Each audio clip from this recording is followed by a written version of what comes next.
So ito na po, nag-umpisa na pong sunugin niya yung sawdust.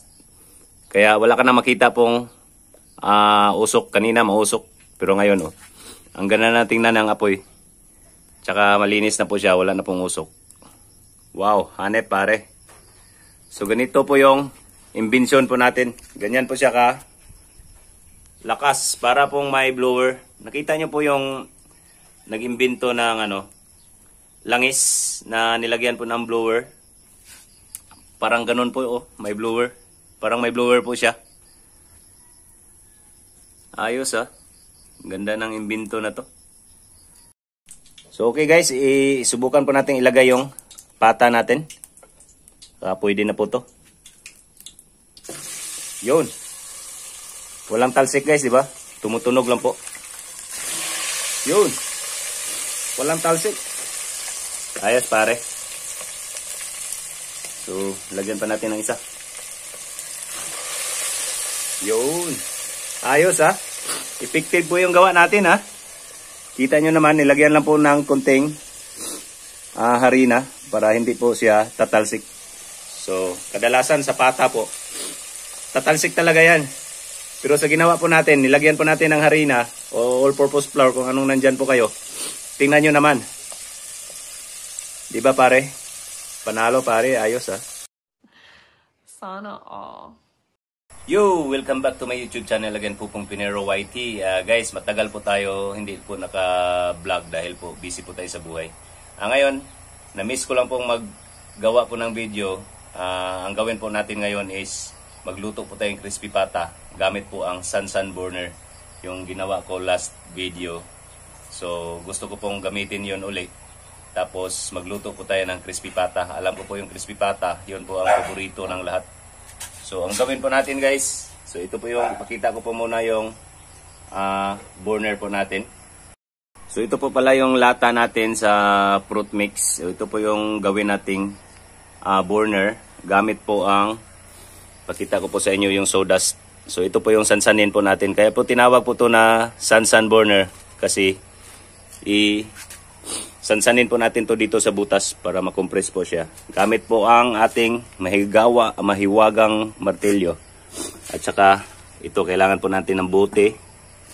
2 bote po. At saka kunting panggatong para pang-alalay lang po to. So kung may lukay po kayo, anong tawag nito? Papel, pwede po dito. Para pang pa-ignite lang po. So tara guys, samahan niyo po ako, gawin po natin to. So ipakita ko lang po sa inyo paano po maglagay ng sawdust. So ito po yung sawdust natin. So ilagay lang po natin dito sa gilid-gilid. Tsaka mamaya sansanin po natin pag mapuno na po siya. So kailangan sansanin po to ng maigi para matagal po siya maubos. Tsaka pag bunot po natin dito sa buti, hindi po siya magsag. So ito po yung kaldero gagamitin natin mamaya. Timplahan po natin yan guys. So simple lang naman po to gawin. So sa mga nakasubok na po nito, madali lang po naman. Pwede naman to araw-arawin nyo paggamit para makasave po kayo ng gasol. Lalo na ngayon, tag-ulan. Pag wala kayong kahoy, maganda po ito gamitin. Yung kailangan nyo lang, lata at saka bote. At saka konting tiyaga. Hindi mo magawa to pag wala kang tiyaga. Sabihin ng iba, mabusisi. Hindi naman po. Madali lang po ito gawin guys. Subukan nyo po. Marami na pong nagawa nito. Nagamit. Inaraw-araw po ito nila na ginagamit sa pagluto. Simple lang yan. Ganitoin lang po. Sansanin lang po hanggang mapuno po siya. Okay? So tapos na po natin nalagyan ng sawdust. Bubunutin lang po natin yung bote. Ikot-ikotin lang po. Dahan-dahanin nyo lang pagbunot para hindi po masira yung ginawa natin na sawdust burner. Hindi po magsag yung sawdust doon sa gilid. Yun. Ayos.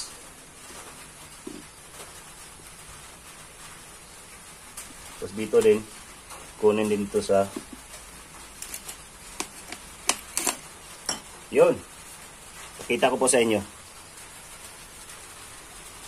Ito na po yung pinakagitna. So nakita nyo may hole yan.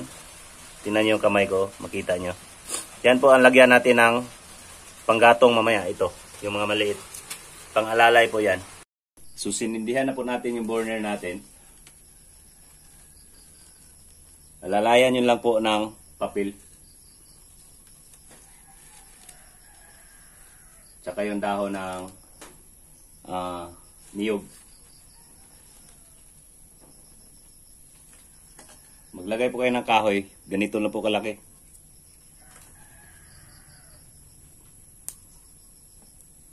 Para madali po siya makabuo ng apoy.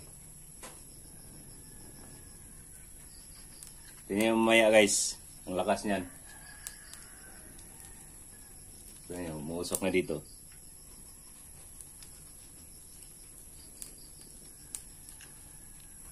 So ito po pala yung pata na nabili natin, pata ng baboy. Ito po yung gawin natin crispy pata. So mamaya, timplahan po natin to. So, i-prepare po muna natin yung burner na gagamitin natin guys. Let's go! So ito po yung karne natin guys. Tinimplahan na po natin ng asin. Nilagyan po natin ng dahon ng laurel. Tsaka bawang at tsaka yung black pepper na buo. So pangpawala lang po ng langsa. So sindihan na po natin yung burner natin guys. Ayan po, nilagay na po natin yung pata ng baboy. Pakuluan po natin 40 minutes. Lumakas na po yung apoy. Kita nyo naman. Wow. Hanep pare. Ayos, ayos. Medyo mausok pa siya konti kasi kai-ignite lang po ng apoy niya. So ito na po. Nag-umpisa na pong sunugin niya yung sawdust. Kaya wala ka na makita pong usok. Kanina mausok. Pero ngayon ang ganda na tingnan ng apoy. Tsaka malinis na po siya. Wala na pong usok. Wow, hanep pare. So ganito po yung imbensyon po natin. Ganyan po siya ka lakas para pong may blower. Nakita nyo po yung nag-imbento ng langis na nilagyan po ng blower. Parang ganun po may blower. Parang may blower po siya. Ayos Ganda ng imbento na to. So pag maglagay po kayo ng panggatong, dahan-dahan lang, konti-konti lang po para hindi po siya ma-suffocate. Tsaka pabayaan lang po natin yan. Hayaan lang po natin kumulo yung karne. At tsaka within 40 minutes, haunin na po natin. Tsaka palamigin. Tsaka natin. Prituhin natin. Gawin po natin crispy pata. Let's go! Ayun, kumulo na po yung pata natin. Tingnan po natin. Wala pa nga 30 minutes Ang bilis. Kita nyo naman yung apoy Wow. Maya-maya pa kunti. Sa bagay, bata pa naman itong baboy na to So tama na po siguro to. Kunin na natin. Yun. Umusok-usok pa. Susubukan po nating lutuin to agad pero lagyan po natin ng ang tawag po nito? Harina para hindi po puputok. Kasi puputok po to kasi dahil sa may tubig pa po siya. Halo pa pong tubig. Pero gawan po natin ang paraan. Tulad sa ginawa ko sa bangus. Hindi po pumutok. Nung nilagyan po natin ng harina. Wow. So ito po yung pata ng baboy. Gawin po natin crispy pata to. So guys, alam po natin puputok talaga yan. Kasi kailangan palamigin pa po to. At saka i-ano po siya ng 5 hours palamigin para tutulo po yung tubig niya. Kasi yung tubig niya yung makapaputok sa crispy pata. Patalsikan po tayo ng ang tawag nito, mantika. Pero diskartehan po natin. Lagyan po natin ng harina. Tingnan natin pag puputok ba.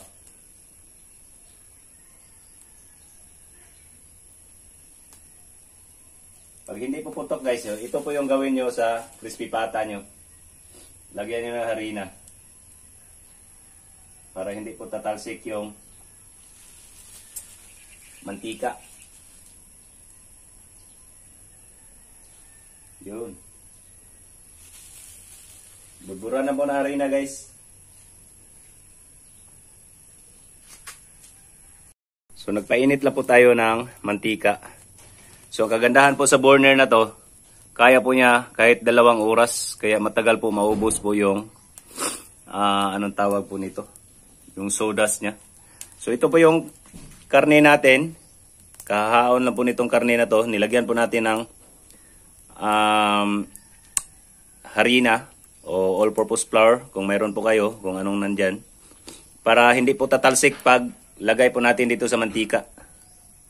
So kailangan po pag magluto po tayo ng crispy pata, kailangan po mainit na mainit po yung mantika. So ganyanin nyo lang po sisikan nyo lang po ng tubig para malaman nyo po kung mainit. Ganyan na po, mainit na po yan. So hintay lang na po ito kunti na tumahimik yung tunog ng mantika. So ready na po yung pata natin. So okay guys, isubukan po natin ilagay yung pata natin. Pwede na po to. Yun. Walang talsik guys, di ba? Tumutunog lang po. Yun. Walang talsik. Ayos pare. So lagyan pa natin ng isa. Yun. Ayos ha. Effective po yung gawa natin ha. Kita nyo naman, nilagyan lang po ng konting harina para hindi po siya tatalsik. So, kadalasan sa pata po, tatalsik talaga yan. Pero sa ginawa po natin, nilagyan po natin ng harina o all-purpose flour kung anong nandyan po kayo. Tingnan nyo naman. Diba pare? Panalo pare, ayos ha. Check po natin guys kung pwede na mabaliktarin. Okay, pag ganito na parang golden brown na po, pwede naman po ito baliktarin para ma-even po yung pagkaluto niya. Tingnan nyo, di ba walang talsik? Tatalsik po kasi yan pag hindi nilagyan natin ng mantika. Anong tawag po nito? Sorry. Yung nilagyan ng harina. So yun. Malapit-lapit na po yun guys. So guys, ito na po yung crispy pata natin. Naluto na po. Napaka-crispy po niya. So legit na legit po yung Sansan burner natin na makaluto ng crispy pata. So may 2 pa po doon natira. So hayaan lang po natin yan. So mamaya kakainin natin to. So ayun po, nakita po natin na talagang legit po yung invention natin na Sansan burner. Makakaluto po siya ng crispy pata. So ang kagandahan po nito, mahaba po yung ano niya, maubos po yung sawdust. Abutan ng 2 oras bago maubos. Kita nyo kanina, nagpakulo pa po tayo, tapos nakaluto pa po tayo ng crispy pata. So ganyan po siya katindi. So sana, kung gusto nyo gumaya, walang problema. Tingnan nyo lang po kung paano ko ginawa yung sa una kong video at saka sa ngayon, kung paano ko nilagyan ng sawdust yung burner po natin na ginawa. Sana all. So guys, please support my YouTube channel po pong Pinero YT. At saka yung hindi pa nakasubscribe, please subscribe. Bilang regalo nyo sa akin kasi malapit ng December. So please subscribe my YouTube channel po pong Pinero YT. Suportahan nyo po ako guys para lumago po yung channel po natin. Tsaka pindutin niyo po yung notification bell para updated po kayo sa mga latest po natin na video. So sana tuloy-tuloy na po tong pagbablog natin. Masama po yung pakiramdam ko ngayon. May sipon.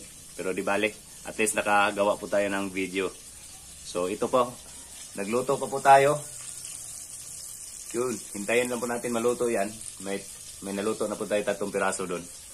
So hindi ko na po ipakita kung kakainin ko mamaya o baka mamayang gabi ko pakainin to. So okay guys, salamat po sa panonood. Love you.